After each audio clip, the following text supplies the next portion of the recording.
2026 북중미 월드컵 A조 3차전 남아공전 프리뷰입니다. 안녕하세요, 승열입니다.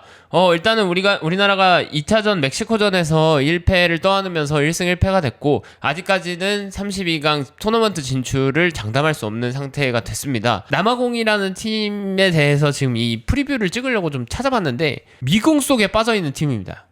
자료가 많지 않다 이거를 떠나서 경기마다 스타일도 다르고, 이걸 잘했는데 오늘은 이걸 못하고 들쭉날쭉한 경기들을 계속 보여주고 있거든요. 어떤 축구를 하는지, 이 팀의 장점이 무엇인지 단점이 무엇인지가 사실 멕시코랑 체코의 팀보다는 사실 불명확해요. 그렇기 때문에 한번 저랑 쭉 같이 보면서 어떤 선수들을 막아야 되는지, 이 팀의 그나마 장점이 뭔지 아니면 단점이 뭔지에 대해서 한번 같이 보면 될 것 같습니다. 네, 남아공입니다. 피파 랭킹 61위고요. 지금 제가 가져온 거는 6월 17일자 기준으로 61위가 기록되어 있는 모습을 봤고, 감독은 휴고 브로스 감독입니다. 지금 2021년도부터 이 팀을 맡으면서 6년째 감독을 하고 있고, 남아공을 이끌면서 아프리카 네이션스컵 2023년도에 3위까지 기록을 하긴 했었거든요. 그런데다가 이제 16년 만에 본선 진출까지 이끌어내면서 남아공 내에서는 꽤나 이제 인정받고 있는 감독이라고 봐야 되겠고, 이 감독님이 사실 벨기에 국적을 가진 감독님인데 선수로서도 레전드고 감독으로서도 꽤나 좋은 성적을 많이 냈어요. 그러니까 우승 경험도 많고 벨기에 리그에서 감독상을 4번이나 하면서 사실 감독 커리어로서, 선수 커리어로서 꽤나 좋은 커리어를 가진 감독님이라고 보면 될 것 같고, 감독님이 이번 연세가 그래도 좀 있으신 편이어가지고 이번 대회를 마지막으로 본인은 감독 커리어를 마무리하겠다, 은퇴를 하겠다라는 의견을 밝히긴 했습니다. 그런데다가 수비수를 뽑을 때 이제 185 밑으로는 안 뽑겠다 이렇게 이야기를 하면서 피지컬을 꽤나 중요하게 생각하는 모습을 보였거든요. 그래서 휴고 브로스 감독님이 어쨌든 경험이 많은 감독님이기 때문에 지금 32강 탈락 위기에 놓여 있는 상태에서 또 어떤 전술을 가지고 올지에 대해서는 조금 더 살펴볼 필요가 있지 않을까 싶습니다. 그리고 예선 성적은 5승 3무 2패로 아프리카 지역 예선 C조 지역에서 1위를 했는데, 2조에 나이지리아가 같은 조였습니다. 나이지리아가 같은 조였는데, 나이지리아가 사실 객관적인 전력으로만 놓고 보면은 진출이 유력한, 이 C조에서 진출이 유력한 팀인 건 맞았는데, 결국에는 이제 주포인 오시멘 선수가 한 4경기 정도, 절반에 가까운 경기를 결장을 하고 뭐 여러모로 악재가 겹치면서 이제 남아공이 C조 1위로 본선 진출에 성공하는 모습을 보였어요.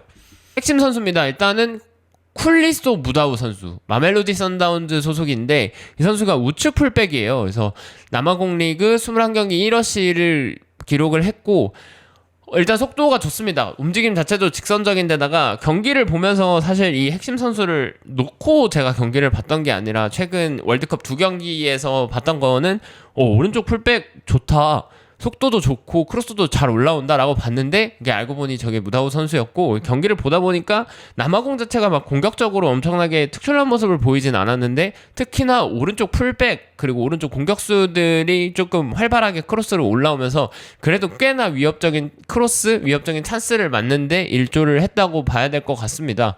그리고 두 번째는 라일 포스터입니다. 이 팀에도 프리미어리거가 있어요. 번리 소속의 라일 포스터 선수인데 프리미어리그에서 26경기 3골 2도움을 기록하면서 어쨌든 꽤나 많은 출전 경기를 가져왔던 모습이고, 이 선수도 스피드가 장점입니다. 그 스트라이커로서 스피드가 장점인데 사실 그게 다긴 해요. 막 결정력이라거나 어떤 그 상대방 배후 공간을 침투하는 움직임이라거나 그런 게 훌륭한 공격수는 아니긴 한데, 이 선수가 공격수이지만 사이드 쪽으로 빠지면서 하는 플레이들이 벌어졌을 때 그래도 꽤나 위협적인 모습을 보여주거든요. 근데 스트라이커 치고는 사실 결정력적인 측면에서 좀 부족한 모습을 보인다라고 보이는데, 포스터 선수랑 조합으로 나오는 선수가 레이너스 선수입니다. 그러니까 마멜로디 선다운즈 소속의 레이너스 선수고, 울산 HD랑 클럽 월드컵을 할 때 아마 보였던 걸로 기억해서 저희가 이 선수 이름이 좀 익숙한 느낌이 있었거든요. 그게 이 선수가 그래도 라일 포스터의 부족한 결정력적인 측면은 사실 레이너스 선수가 좀 채워줄 수 있을 거라고 생각을 해요. 리그에서는 26경기 12골로 그래도 꽤나 준수한 활약을 보여줬기 때문에 이 두 선수의 조합은 조금 경계를 해야 될 필요가 있지 않나라는 생각입니다.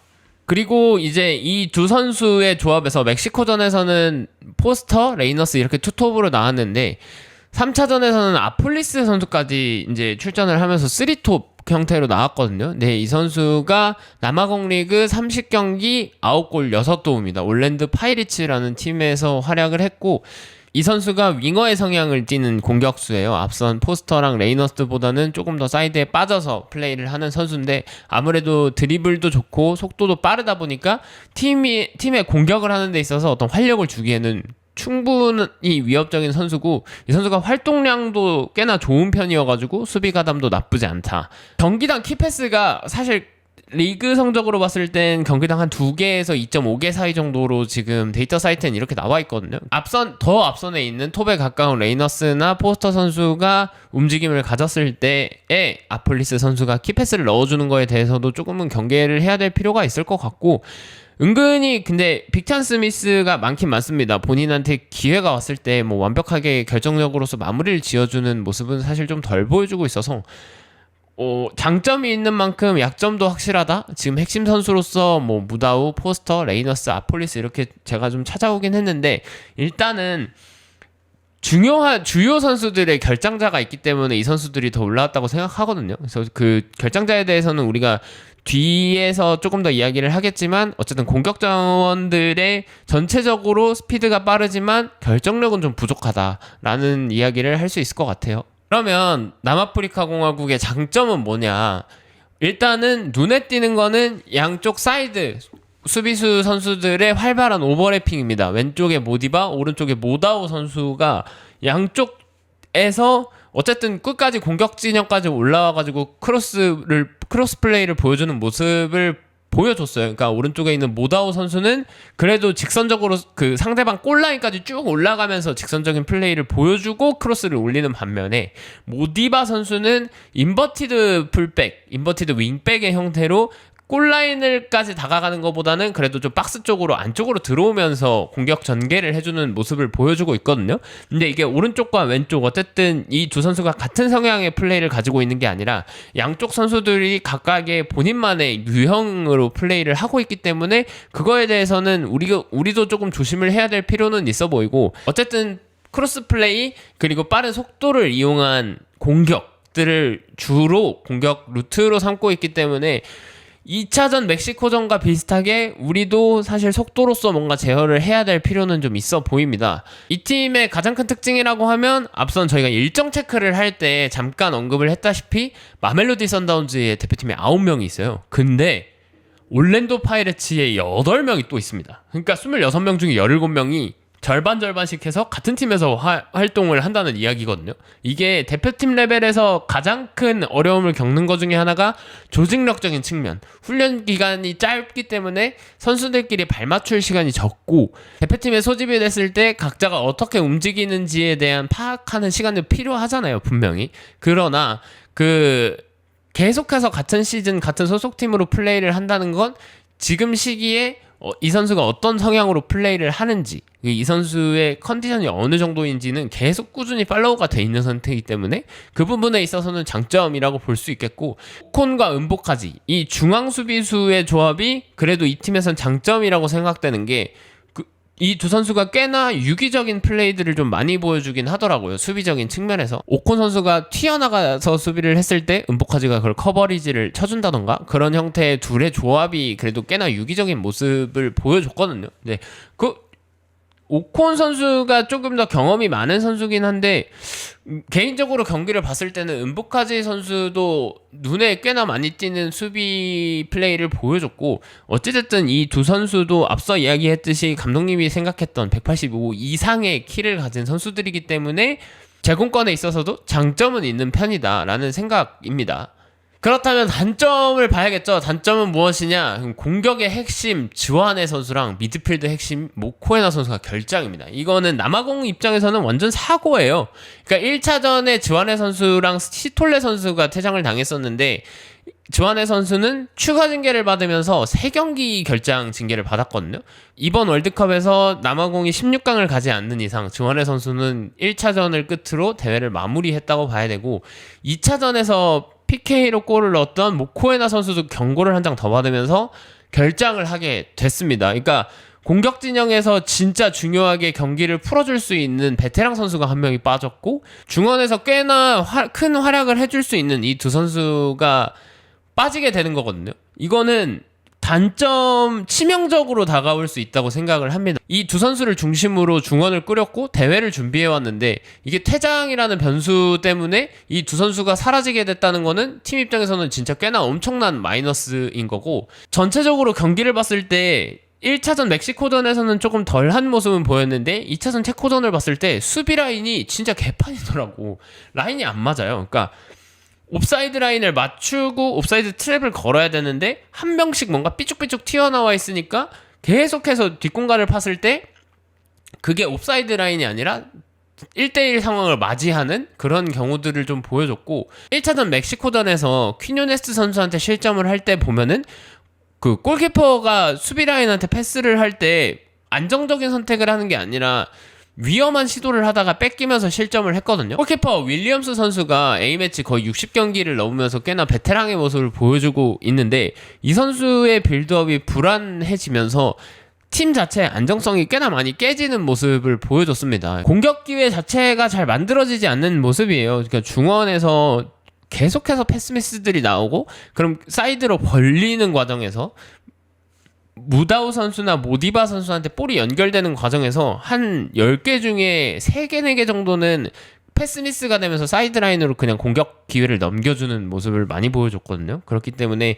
팀 자체가 안정적인 축구를 하는 형태의 축구는 아니다라는 모습을 보여줬습니다. 이 팀의 특징이 하나가 뭐냐면 슈팅을 일단 때리긴 잘 때리거든요. 그러니까 2선, 3선 할 것 없이 박스 바깥에서 중거리 슈팅을 진짜 많이 때리는데, 그게 유효슈팅으로 이어지지는 않습니다. 그냥 공격을 마무리하고 내려온다라는 느낌 정도만 보여줄 정도로 슈팅을 난사한다고 하면 난사라고 할 수 있을 만큼 슈팅을 과감한 슈팅들을 많이 보여주긴 하나, 그게 결정적인 기회들로 이어지진 않는 모습이고, 그러다 보니까 기회 자체가 잘 만들어지지 않는 모습이긴 했어요. 네, 이제는 2차전이 끝난 시점이기 때문에 월드컵 1, 2차전 두 경기를 가지고 왔거든요. 실질적으로 1, 2차전을 봤을 때 축구를 못해요. 축구를 못하는 팀이기 때문에 어느 정도까지 이야기가 나오냐면, 얘네 월드컵을 어떻게 나왔지? 라는 이야기를 할 정도로 사실 경기력적으로 조직력적으로 갖추지 못한 모습을 보여주고 있거든요. 멕시코와의 1차전 경기에서 0대2로 패배를 하면서 1차전을 패배로 시작을 했고, 이 경기는 아무래도 퇴장 이슈가 가장 컸던 것 같아요. 그러니까 실점을 할 때도 본인들의 미스로 실점을 하면서 분위기를 내준 데다가 다이렉트 2퇴장이라는 결과가 나오면서 결과적으로는 퇴장이 경기를 망쳤다라는 느낌을 받았고, 체코전도 결과는 1대1이긴 한데 이 자체가 사실 경기력적으로 남아공이 올라왔냐라고 물어보면 그거는 그렇다라고 대답할 수 없습니다. 체코가 되게 빠른 시간에 선제 득점을 했거든요. 6분 만에 사달리크 선수의 득점으로 앞서 나갔는데 한 15분, 20분 정도까지는 체코가 조금 밀어붙이는 느낌을 보여줬으나 그 하이드레이션 브레이크 이후부터 경기 끝날 때까지 그냥 아예 내려앉아 있는 모습을 보여줬단 말이에요. 그러니까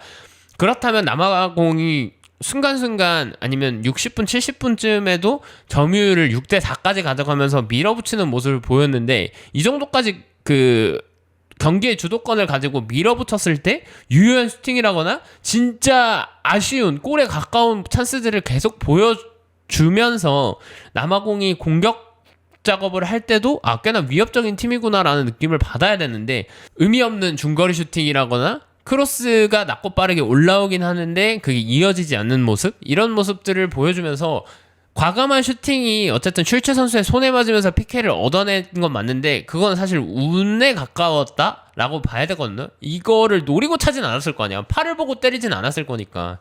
그렇기 때문에 공격 작업을 하는 데 있어서 진짜 답답한 모습을 보여줬다라는 경기들을 보여줬습니다. 1차전, 2차전에서 1무 1패를 기록하면서 어쨌든 슈팅은 많이 때렸으나 그에 비해서 유효 슈팅은 꽤나 적은 모습을 보였고, 공격 작업을 하는 데 있어서 되게 많이 삐그덕대는 모습들을 많이 보여줬습니다. 네, 2026 피파 월드컵 A조 3차전 대한민국과 남아프리카 공화국의 경기고요. 6월 25일 아침 10시에 몬테레이 스타디움에서 펼쳐집니다. 몬테레이 스타디움이 해발 500m 정도 되는 고지라고 해요. 이거를 사실 고지대라고 말하기는 조금 애매한 부분이 있고 500m면 한 평창 정도 된다고 하더라고요. 우리나라로 따졌을 때. 그렇기 때문에 이전에 과달라하라와 다르게 고지대의 영향은 비교적 덜 받는 경기장에서 펼치게 되는 거고, 사실 고지대에서 남아프리카 공화국을 만나지 않는 게 우리한테는 더 좋은 소식일 수 있습니다. 그러니까 요하네스버그 자체가 1800고지 정도 된다고 하기 때문에 이 선수들은 애초에 어렸을 때부터 고지대에서 살아왔던 선수들이기 때문에 그거랑 고지대에서 적응해서 2주 3주 적응하는 거랑은 또 다른 이야기거든요. 비교적 일반적인 지대에서 경기를 하는 게 우리나라 선수들이 실력을 더 발휘하기에는 좋은 경기장이지 않을까 싶습니다. 3차전에서 남아공을 상대로 승리를 거두고 우리나라가 32강 토너먼트에 진출할 자격을 갖췄다는 것을 스스로 증명하는 경기가 됐으면 좋겠습니다. 시원하게 축구합시다. 시원하게 축구 봅시다. 이겼으면 좋겠습니다.